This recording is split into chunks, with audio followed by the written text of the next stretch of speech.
এবার অপমানের যোগ্য জবাব দিল লাজু, আর বনলতার মুখোশ খুলে গেল সকলের সামনে। হ্যাঁ বন্ধুরা, নতুন পর্বতে দেখতে পাওয়া যায় এতদিন যে লাজুকে সবাই নরম মনের মেয়ে হিসেবে জানতো, আর চ্যাটার্জি বাড়ির সদস্যরা তার অন্য রূপ দেখলো দাঁড়িয়ে দাঁড়িয়ে, কারণ লাজু আজ অপমানের জবাব দিয়েছে।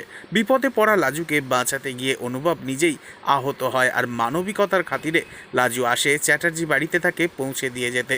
কিন্তু ঈর্ষায় অন্ধ বনলতা লাজুর এই উপকারকে পরকীয়া ও নোংরামো বলে দেগে দিতে চায়। অনুভব তখন রুখে দাঁড়ালেও লাজু চুপ থাকেনি। ঠাম্মির হাতে অনুভবের দায়িত্ব সঁপে দিয়ে সে যখন বাড়ির থেকে চলে যেতে যায়, তখন বনলতা দরজার সামনে পথ আটকায় আর ষড়যন্ত্রকারী বলে লাজুকে আখ্যা দেয়, আর বলে, নিজের ষড়যন্ত্র ধরা পড়ে যাওয়ার ভয়ে কি এখন পালিয়ে যাচ্ছিস লাজু? ঠিক তখনই লাজু তার মোক্ষম চালটি চালে। লাজু বলে, অন্যের দিকে আঙুল তোলার আগে নিজের সংসারটা সামলাও বনলতা দিদি, সবাইকে নিজের মতো ভেবে বসো না। এ কথা শুনে বনলতা তো ভীষণ রেগে যায় লাজুর ওপর। লাজুর এই প্রতিবাদে বাড়ির সবাই বনলতার দিকেই সন্দেহের আঙুল তুলেছে। তবে কি এই পরাজয় মেনে নেবে বনলতা, নাকি লাজুর বিরুদ্ধে কোনো মোক্ষম চাল চালবে সে? পরবর্তী আপকামিং আপডেটের জন্য অবশ্যই সাবস্ক্রাইব করে আমাদের সাথেই থাকবেন। ধন্যবাদ।